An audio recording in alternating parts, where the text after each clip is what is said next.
and welcome back to another skelly edition of Ghost Stories Told from the South. I am your host, Stephen LaBooth. I got some scary stuff for you today. Well, how is everybody doing today or tonight or whenever you're listening to this? I am Stephen LaBooth, your host. I hope everybody is having a great week. Kind of sucks Halloween's over, but hey, we had fun. But if you're like me, Halloween's every year, all year round. But I hope everyone's having a great week. I just want to say thank you. And next time, for my shout-outs, I will write down the countries where the numbers are growing. Of course, we're growing, in Canada and America, but Brazil, Germany, Indonesia, South Africa, I think. There's some other places in Africa I can't think right now. The Philippines, I know Spain, I believe the UK. So all them places, and if I didn't get you, I'm sorry, but thank you for downloading. The numbers are getting awesome and amazing, and I think it's cool, man. So keep it up. You guys are doing great work, man. Great work. So with that being said, I guess we'll get on with the scary stories. Okay, of course, we're still going to be covering schools. I'm on a kick for schools right now, and I don't know why. Okay. We are going to go over the Tennessee High School in Bristol, Tennessee. Put this paper behind it. The ghost of Tennessee High School. When the Bristol, Tennessee public school system was organized in 1888, the school administration were forced to use older buildings as schools. The district rented out the Baptist Academy on Anderson as the girls' school. Cornfield Academy, the nickname, was given to an old building on the corner of Anderson and 10th Street. It became the boys' school. The first new public school building, which was constructed in 1893 next to the King's College on 5th Street, was called the 5th grade school. The new school, where grades 4 through 10 were taught, had a staff of 7 teachers and 1 principal. The early elementary grades were taught at Cornfield Academy. The next new building, which was completed on Alabama Street in 1916, housed the first Tennessee High School. The original section of the present-day Tennessee High School, which include the Stone Castle, was built in 1939 on Edgemont Avenue. Additions to the high school were made in the series of 10-year phases. Following extensive renovations to the main building in the main building, an 8,000-seat arena was added in 1977. Today, Tennessee High School's prides itself on its traditions, which include the glass night ceremony, during which the senior class officially passes down the symbols of the school to the junior class. Another important legacy of the Tennessee High School is the 3 ghost stories. One of the school's best-known ghosts is that of a former student named Angus. Many years ago, following the college night ceremony, she was on her way to a dance when the car she was riding in was struck by a train. Notoriously dangerous it's a notoriously dangerous intersection.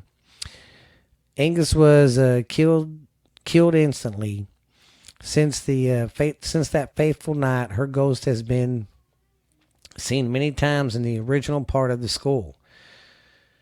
Before the corridors were carpeted, students and staff heard ghostly footsteps echoing through the school. Even though no one hears her footsteps anymore, janitors walking after hours have felt her presence. Some people have even said the white figure of a girl passing down the hallways. In his book Haunted Tennessee, Charles Price says that every night at midnight, members of the chorus reha- re- hair- reha- of the chorus for an opera saw Angus. There were some people that were practicing for an opera, and then they saw Angus's ghost floating out of the attic and sitting on the rail above the clock, usually continually swinging her legs.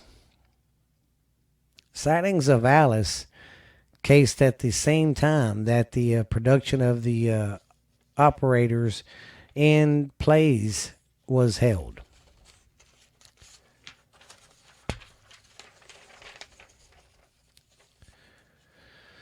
Another ghost that makes an occasional appearance at the Tennessee High School is the spirit of an athlete who was walking home from a game one night when he was ran over by a car. The athlete was attached to his school. That is, his ghost still seen in the field house during games. His ghost is not nearly as well known as the ghost of Agnes. I'm sorry, it wasn't Angus. That chick's name was Angus, the one that got struck by the car. The third ghost that haunts the high school is not a spirit of the live. Okay, the third ghost that haunts the Tennessee high school is not spirit of the of a living being. For many years, the spectral image of the 19th century steam engine has been seen rumbling down the hallway to the old they see it going down the hallway and then it vanishes. And it's usually around late at night when they see it. The train's ghost is noisy that the vibrations of the engine have been known to cause the entire building to shake. Locals say that one time the railroad passed through the site where the high school is now located. So that makes sense. Hauntings have been important of the school's lure in the United States for many years. For many teachers, many administrators, and janitors and students, the school is very haunted to some of them. So if you ever been around Tennessee High School, let me know about that place. Tell me how it is.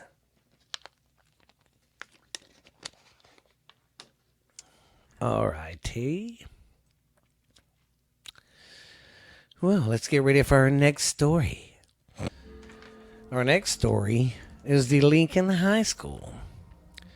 The Lincoln High School is in Sioux Falls in South Dakota. Opened in 1965, it's also claimed to be a highly haunted school. There have been no deaths on the premises, yet student teachers and janitors report a tall apparition and other paranormal activities. Here are some eyewitnesses and some experiences that people have seen or felt at the school. Some hear footsteps in the hallway when nobody is present. People hear the sound of keys jiggling behind them, but no one is there. A 10-foot tall man in a trench coat floats 6 foot off the stage floor and then fades away.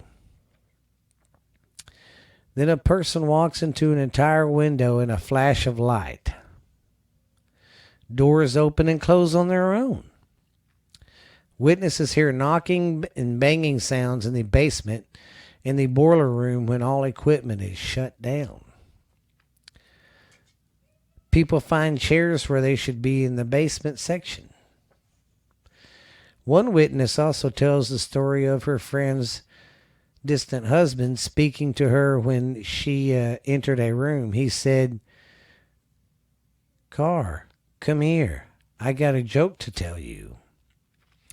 This was something he said often when he was alive, and would then proceed to tell her, the joke. That's pretty creepy. Well, that was Lincoln High School. Let's go to our next one. Our next one is Roy High School. Built in 1965, the Roy High School in Roy, Utah, has been plagued by stories of ghostly encounters and unexplained paranormal activities attributed to 3 separate ghost stories. The first is Backstage Mabel. No one knows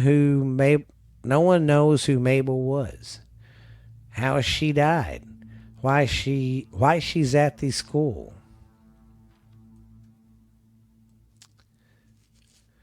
Where was I at?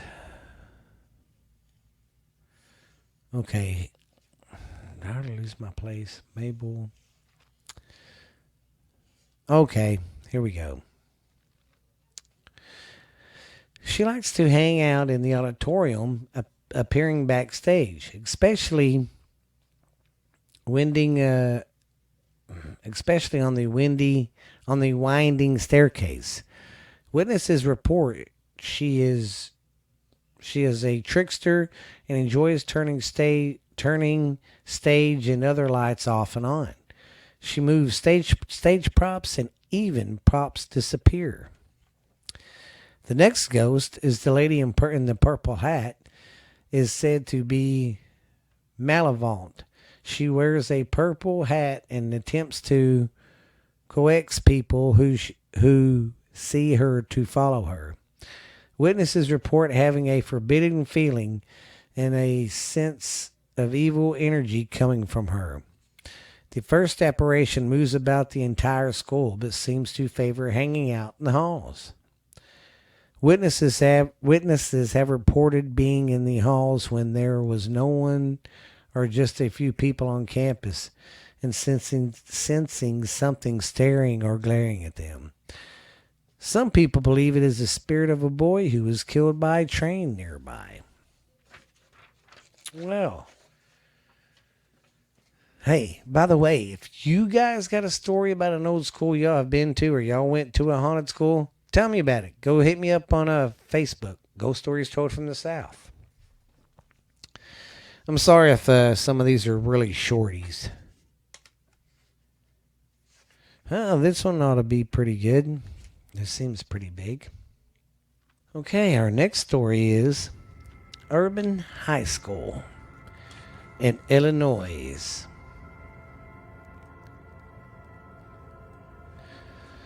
The mysterious ghost rumors at Urban High School. Most students at Urban High School have heard the rumors of the haunted tower. The story of the mysterious 4th floor. What's going on? Sorry about that. Where was I at? Okay, the mysterious 4th floor where a ghost supposedly lives. A floor closed off to students since the 80s. The mystery of the tower has always intrigued students at UHS, and have now been given a chance to learn history of our ghost and even take a look around on our haunted 4th floor. Almost every school has its ghost stories. But here are UHS's stories of the ghost in the tower has gained popularity even outside of the town. Our haunted tower story has even made the online list of the top 10 haunted schools in Illinois. Coming in at number 3. Two classrooms once existed in the tower. The music room and the art room. There's a there's a there's a flight of stairs on the third floor leading to the former classrooms, but a locked door now keeps students from wandering up them, or perhaps to keep anything from wandering down. Well, if it's a ghost, it'd go through the freaking door anyway. The tower has the tower has blocked off in the tower was blocked off in the 80s due to renovations. But students and staff at UHS have incited that the real reason for blocking the towers is a tragic love affair between a student and teacher, resulting in the teacher hanging herself in the fire escape. Since that time, strange occurrences have been reported around the building. One story is that the door to the tower was discovered to be unlocked for no apparent reason, and it was unknown to who was up there. The police were called, but were hesitant about entering the hesitant after hearing strange tapping sounds in the former classrooms. It is unclear if there is any truth behind the event or even if it's merely a wide story to frighten students. Another reason the tower is claimed to be haunted is an unexplained paint peeling. No matter how many times the walls in the room are repainted, the paint soon begin to peel off. This is probably due to all of the air conditioning equipment that is now located in the tower, which can cause the room to get extremely humid. English teacher Erin Lundwich also has a story involving peeling paint. In one of her former classrooms, she began to notice paint peeling on the wall near the ceiling. As the paint continued to peel off over time, she could not help but notice that it seemed to spell the word help. I asked my students, "What does that paint look like to you?" They said it looks like the word help. So I knew it wasn't just me, said Ludwig. She went on to tell that the walls were repainted to cover it up. But after a short period of time, the paint began to peel in the same spot again, revealing the word help. That's pretty weird. George Chu was the drama teacher at UHS for years. He is a reliable source for the tales about the tower, since once taught a class up there. I happen to be a skeptic to the first order, so I'm not among those who think ghosts have ever haunted UHS or anywhere else outside the movies. However, I also love a good story, and I'm not above keeping it alive for others, he said. He says his old classroom came with a closet in which was a strange little window.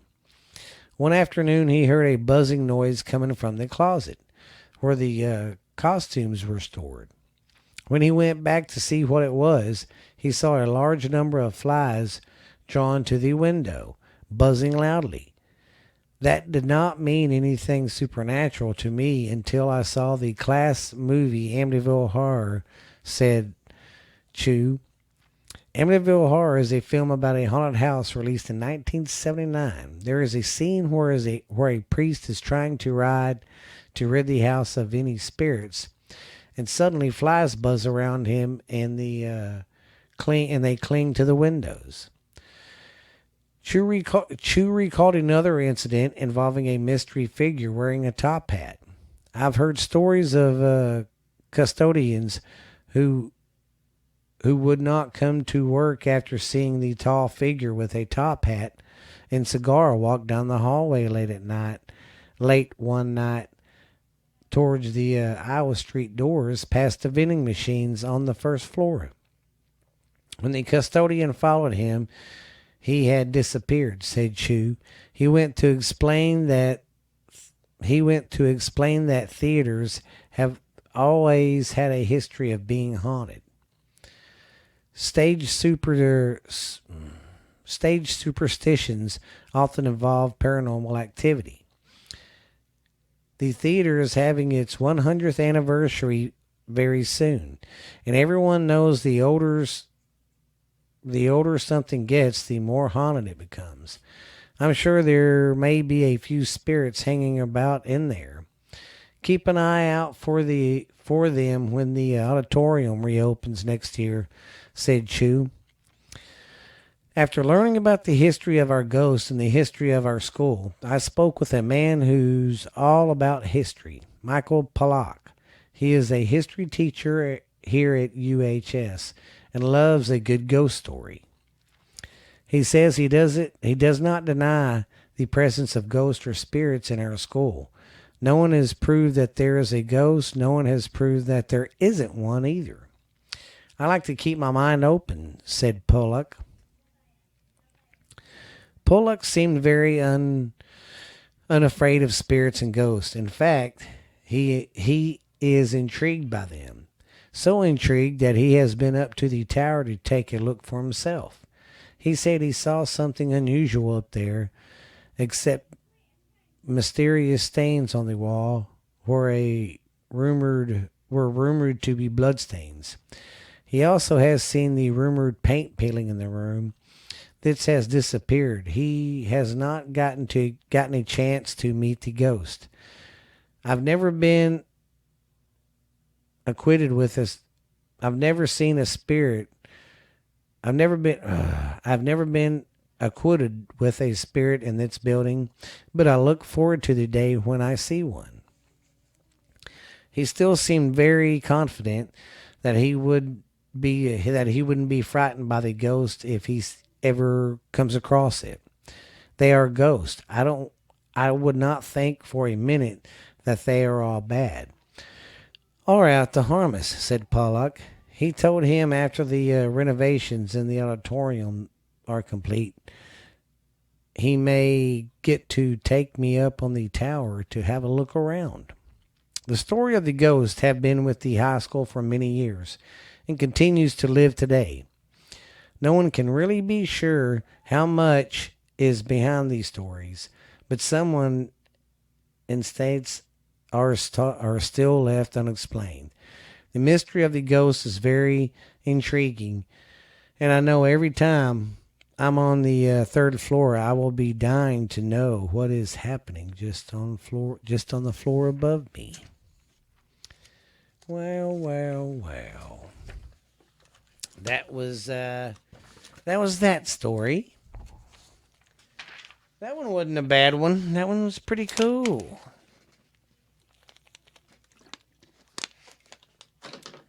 All right, guys, I'm going to get another drink, take a quick commercial, and we will be right back.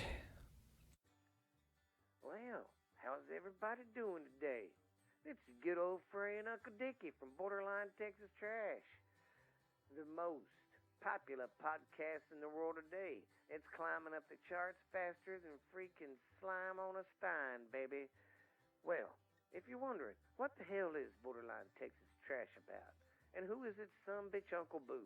Well, Uncle Boo is the most recognizable voice in podcasting today, babies. We gonna get funky like a monkey on some turnip greens. I'm coming in on white lightning, baby, on a silver saddle to bring you the best of Borderline Texas Trash, baby. I'm your host of the show, Uncle Boo. We go over everything. We do a little bit of politics at the end, but not much. I don't step into that bullshit a whole lot. But we have fun. I go over stupid world news of the day, talk about stuff from the past, what the cost of living or stuff was like that. And we just talk about all sorts of fucking fun facts, do a little joking around. And my niece joins the show sometimes. We do a little segment called Ash Handy's Garage on Friday nights, baby. That's our live show we do sometimes. And then I got the uncle that I talk to down in Boothville, Louisiana. And he calls sometimes. We have a little show called Uncle Dickie's Corner. So you guys come check out Texas Borderline Borderline Texas trash, baby. I know you will love it. We are on every platform you can think of: Spotify, Stitcher, Pandora, iHeart. We're on everything. We're even on Podbean, man. We even got our own YouTube channel. We even got an Instagram account, and we got our Facebook account. So go check us out, man, and come listen to the show. You'll get to listen to Ash Handy, Uncle Boo, Uncle Dickie, and all the most recognizable voices in this motherfucking podcast in the world today, babies. Because we will get funky like a monkey, I guarantee it. Let's just say, baby, I've wined and dined with kings and queens, slept in dumpsters, ate pork and beans, baby. But I am your host of the show, Uncle Boo, Borderline Texas Trash. Don't forget about it. If you want to listen to a show to just get your mind off this crazy world and all the COVID and politics bullshit, come check my show out. Come check me and my crazy family out. Some of the shit we do live shows from the barbecue. So I'll see you later. Bye. Well, I hope you enjoyed that commercial. Our next story is of the Elizabeth V. Edward School. Elizabeth V. Edward School. I don't know. That's what it says. Oh. Okay, let me see if I got all my stuff ready. All right. Well, it looks like I do. Okay. Here we go. The haunting of the Elizabeth V. Edward School. Spirits are known to haunt the hospital, prisons, and old houses where there has been history of violent death. But it's rare when old school buildings are found to be haunted. An exhibition is the now vacant Elizabeth V. Edwards School building in Burnet, New Jersey, named for the woman who served as the school's first teacher and who continued to teach until her death in 1965. The school has had a long history in the community. It opened in 1930 and operated until 2004. That's not bad. People believe Lizzie never left the school after her physical death, but she has remained a good ghost that does no harm. She just makes her presence known on occasion. Some say Edwards might have attracted a few ghost friends to keep her company as they haunt the empty halls.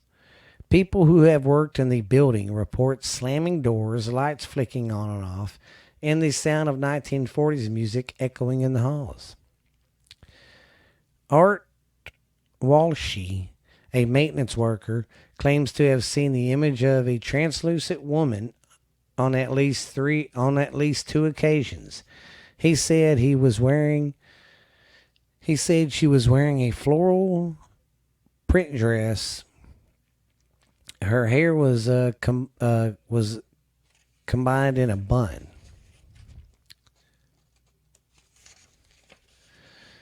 Bill Cox, a retired New York City detective, has been serving as transportation and security conductor for the Burnet school system since 2006. His office is located next to the abandoned school. He said he did not believe the ghost stories at first, but then something happened that changed his mind. He said answering an alarm at the school complex early one morning, while there he noticed the lights were on in the second floor of the old Edward School.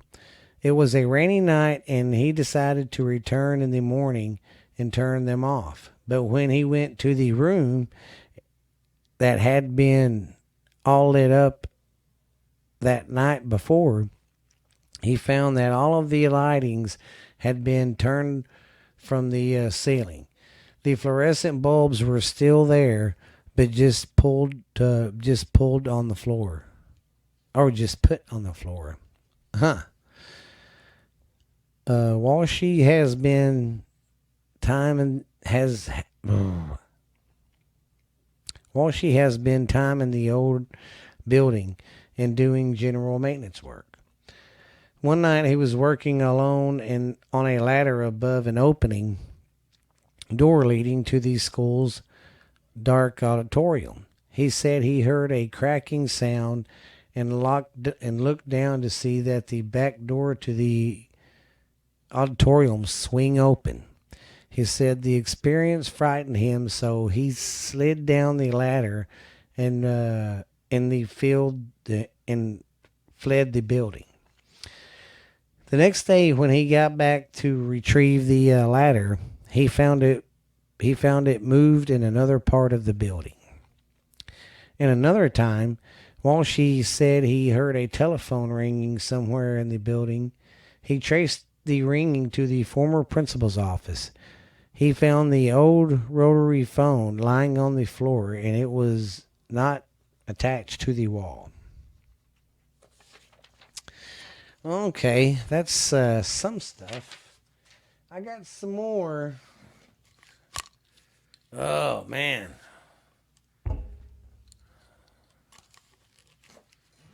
Whew. All right, I'm going to get a drink.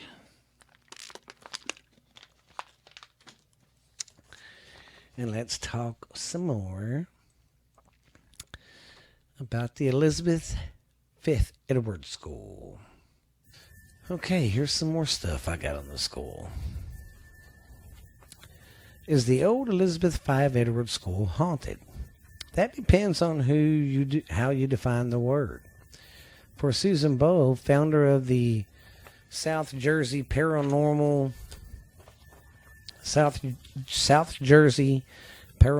Research Group, every place is haunted. Some people just aren't turned into the energy or the message. Bove and other group members recently conducted a 4-hour investigation of the 83-year-old school on Route 9. Long rumored to be haunted, they presented the results on October 12th at the high school. It was pretty active, she said. Are these spirits there? Yeah. Are there spirits there? Yes. The group walked through every room of the school in the hallways, armed with flashlights, electrical voice recorders, and EMF detectors and digital cameras.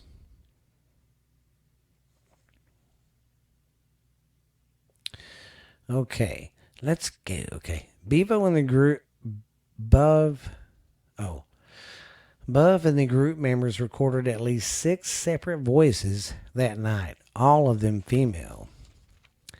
We had a lot of audio voices, which were kind of cool. Buzz said we heard them all night. I was wearing headphones that amplified them. Bo was upstairs alone in the room when she sensed a presence. I said aloud, I know you are here. She asked who the person was, and the response was, Kathy Roma.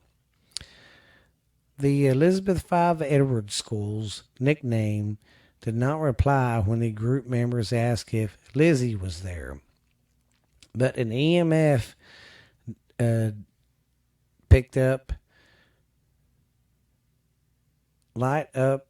lit up when the question was asked.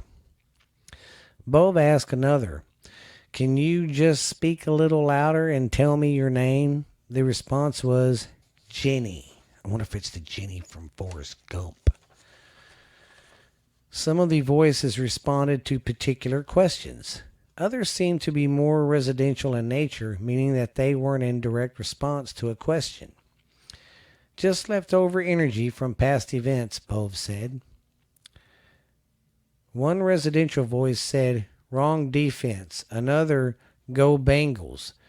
That's particularly telling because the 80-year-old school was the original Burnett High School. Group members also captured mist and cameras in some areas of the school, including the old auditorium. But both values voice recordings over pictures. So, what did Burnett School Transportation Director Bill Cox think of all the reveal? I have to believe there is something, he said. Who made arrangements with the group to investigate the school? The EVPs that played, they came from somewhere. The photograph evidence was pretty awesome. I would have to say paranormal is alive and well at the Edward School. So this might be the first Burnett being the most haunted little town in New Jersey. The nonprofit group does investigations of both private homes and well, this is telling them. And of course, they have light switches that come on and off. They hear footsteps coming up and down the place. And yeah, just a big old ass school. So that one was pretty cool, I must say. All right, we got one more story. Let's go to one more commercial and we're out of here. You ever look up at the sky at night and look at the stars and wonder, are we the only ones really out here? Have you ever wondered how much our government hides from us? Have you ever wondered why so many mysteries go unsolved? What really happens? What's the clues? What's the evidence? Ever wonder if Bigfoot or Mothman is real? Then, if so, come listen to this podcast called What's Really, really out there. And I am your host, Stephanie Booth. And I am my your father. co-host, Stephen Booth, Hafaja. And if you're into UFOs, unsolved murders, mysteries, unexplained stuff that happened, urban legends, we're into all of that. Conspiracy stuff too. We go dive into that. So if you're looking for a new podcast that tells that kind of stuff, then you need to listen to What's Really Out There.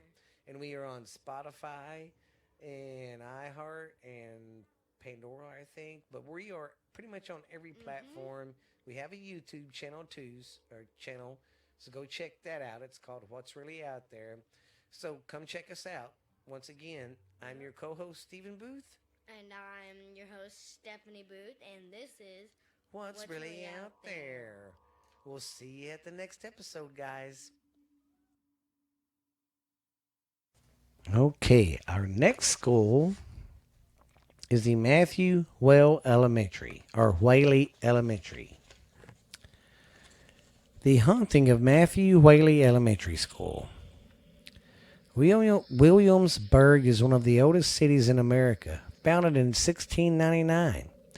The town is a popular tourist attraction for many sightseers. Excuse me. Sadly, with so much rich history, a lot of the tragedy is here.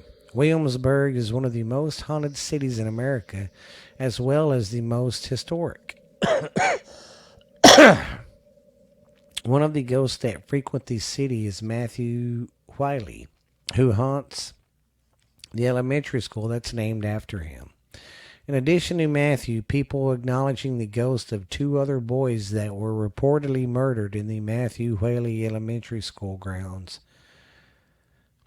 Both teachers and students have claimed to have seen strange things lurking around the corners. Matthew Whaley Elementary School, the Maddie School. The Matthew Whaley died at the age of 9. The cause of death is unknown.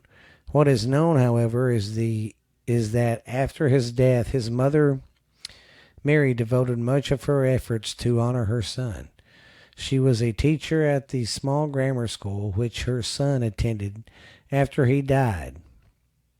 She expanded the school to help needy children. It was a free school that became known throughout the community as Maddie's School. When Mary left for England, she introduced the upkeep of the school to the Barton Parish Church, the institute that houses her son's grave. Her efforts to honor her son are still remembered today. When Mary died in 1742 at the age of 34 years of age, she donated £50 to the school. Sadly, the school did not see the money for more than a century because of legal issues. The years leading to the renovations were stagnant. The Revolutionary War and Civil War had a lot to do with this. However, in 1870, the school received the money, and by this time, the amount had grown to more than 8,000. Using the money to the community built two-room brick building and renamed it Maddie's School. After the original establishment, shortly after this, the community added a second building at the school, renaming remained here. It remained here until 1929. In 1929, the Connolly Williamsburg Foundation bought the lot to reconstruct the governor's place. The College of William and Mary ended up restoring the school, furthering their wish to help needy children. The third and last location of the school became 301 Scottsdale Street, Williamsburg, Virginia. It was at this point the school became known as the Matthew Whaley School. Today, the school is a highly regarded educational institute in Williamsburg with 447 students enrolled. The school offers classes in arts, technology, reading, learning, speech, and etc., and staffs full-time guidance counselors and nurses. The Matthew Whaley Elementary School is excelling in childhood education, while most likely will be around for a long time. Okay, let's get to the hauntings. What do you say? Williamsburg, Virginia is home to many haunted establishments. One of these institutes is the Matthew Whaley Elementary School, considered to be one of the most haunted schools in the country. The school is an important part of history to Williamsburg. The locals remember Mary Whaley's charity and the tragic death of her son, Matthew Whaley. Matthew was born in 1696 to his mother, Mary, a schoolteacher, and his father, James Whaley, a prominent merchant in the community. Matthew's mother ran a small grammar school in their backyard, to which her son attended. Sadly, Matthew died at the age of 9 on September 26, 1705. Mary and James had lost their only son. No one's entirely sure how Matthew died. There are theories that he died of pneumonia or some tragic accident or at sea on a random trip from England. When he died, however, Mary expanded her grammar school to assist education in unprivileged children. Sadly, shortly after Mary's death, Mary's husband James died as well. Distraught, Mary uprooted herself to England before leaving, and they signed the school over to... We already know that. This don't say shit about the hauntings. Both students and teachers have reported seeing Matthews go throughout the school grounds, and has been seen in restrooms on a path that leads to the Capital One, the school playground, and various people have seen him on Halloween night. Teachers and students have also heard footsteps in in empty hallways and classrooms. They describe the figure as an apparition that resembles a boy. Many people are skeptical not only because it's a ghost, but also because the current school is not the original one and Matthew's grave is elsewhere. Well, that still don't matter. So, Well, that's about it for that school. Well, guys, I hope y'all enjoyed the show today. I think it was pretty good and pretty scary. But you guys still got some homework to do. Keep downloading for me and tell everybody about the show, guys. Because it's really starting to kick off a little more and more. And it's getting kind of exciting and cool. And I just want to thank all of you out there for listening, for subscribing. And keep giving me some 5-star reviews. Go to Amazon, iTunes, wherever you got to do that. You can even do it on Spotify. Give me some reviews, guys. So let's keep getting my numbers up, get my followers up. The YouTube channel is doing awesome, so go check it out. I've got it all caught up. So, yeah, I'm just very excited, and I'm glad you are along for the ride. I love telling these scary stories. But I'm still going to be covering some schools this month. And then next month being Christmas, I don't know. I'll find something groovy to talk about in December. But you guys be good. And don't be too scared. Stephen LeBooth will see you next time on Ghost Stories Told from the South. You kids be good. Bye.